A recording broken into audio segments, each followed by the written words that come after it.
So guys, good morning, good afternoon, good evening, kung saan man kayo ngayon sa iba't ibang sulok ng mundo. Isi-share ko sa inyo ang gagawin ko ngayon. Alam kong malaking tulong ito sa atin, lalo na sa kalusugan natin.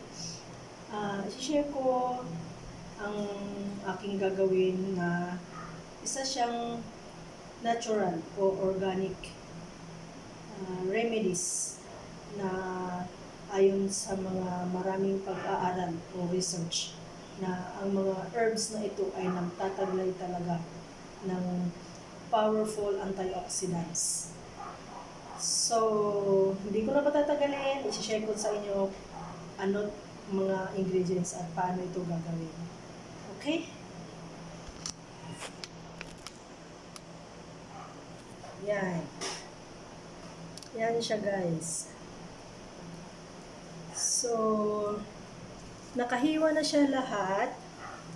Itong onion, kalamansi, kung walang kalamansi, kung anong available sa inyo, lemon,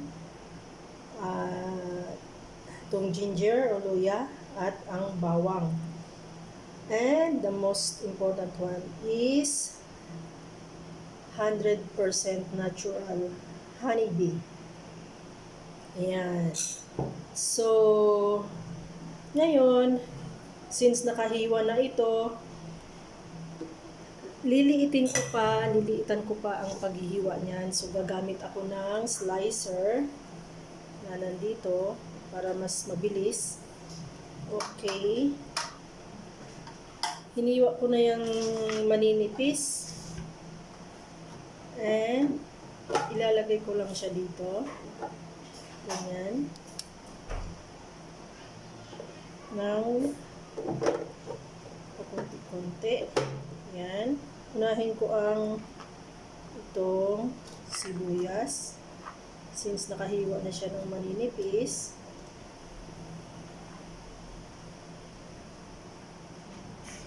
I-arrange ko na lang kung meron kayong ganitong slicer. Kung wala naman, pwede lang siyang hiwain ng kutsilyo. Okay, so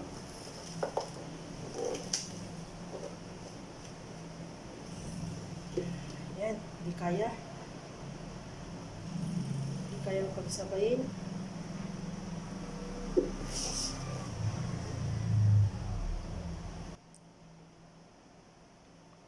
So yan guys, ilalagyan ko lang ng konti-konti kasi hindi kaya pag marami. Yan.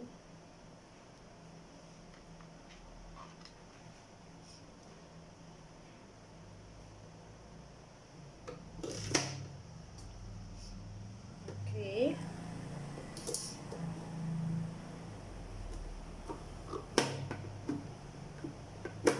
So ayan na siya.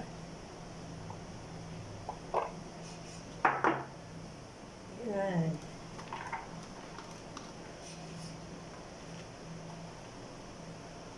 So, makakapal siya. I-try natin to. Kung kaya ba.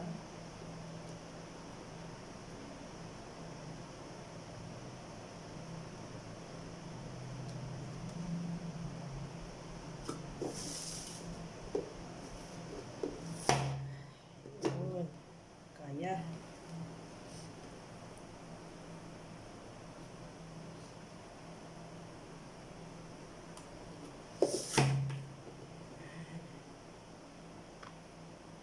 Konti lang pala.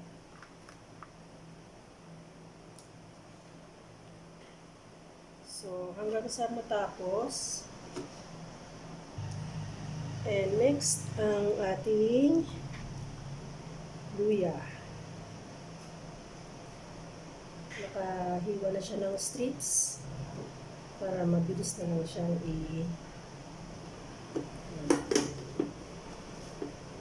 mahirap. Yun pala.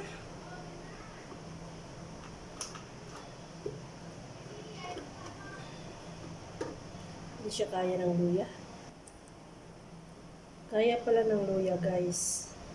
Kaya niya ang luya pero Kunti lang. Yung, diba? Nakatira. Para mabilis na tayo. Tsaka kailangan hiwain ng maliliit.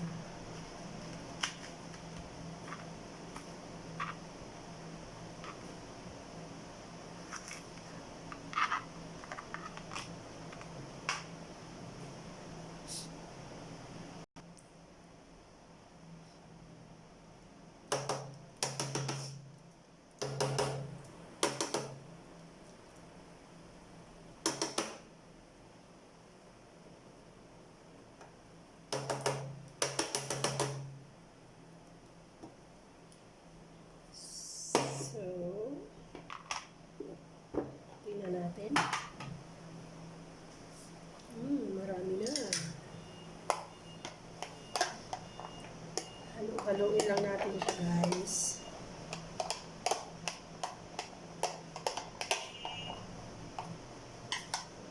And then, ilagay ko na siya dito sa aking container. Para dito ko na idiretso yung honey.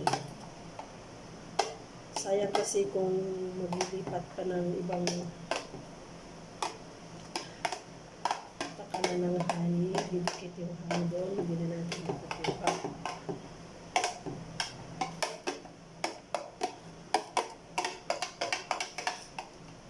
Okay.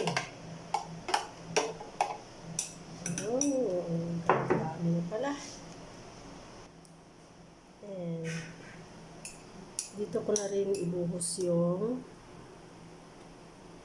lemon juice. Yan. Next is yung ating honey.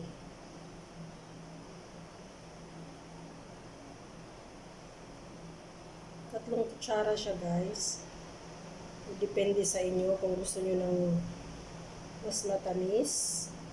Ang gusto ko kasi, swak sa akin yung medyo maasim na matamis-tamis. Yan, ganyan lang siya, guys. Tapos, ibabad mo siya ng 3 to 5 days bago siya gawing vitamins. Every morning, guys, pagkagising bago kumain, kain kayo ng ganito, isang kutsara.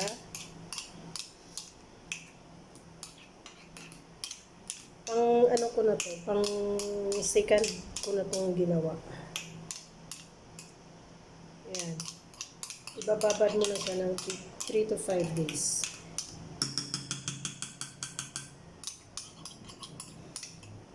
Ayan.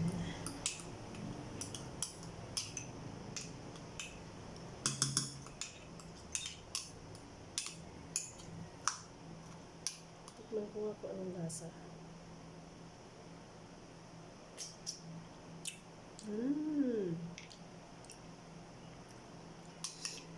Sakto na. Pero nasa sa inyo, guys, kung gusto niyo pa ng mas matamis kasi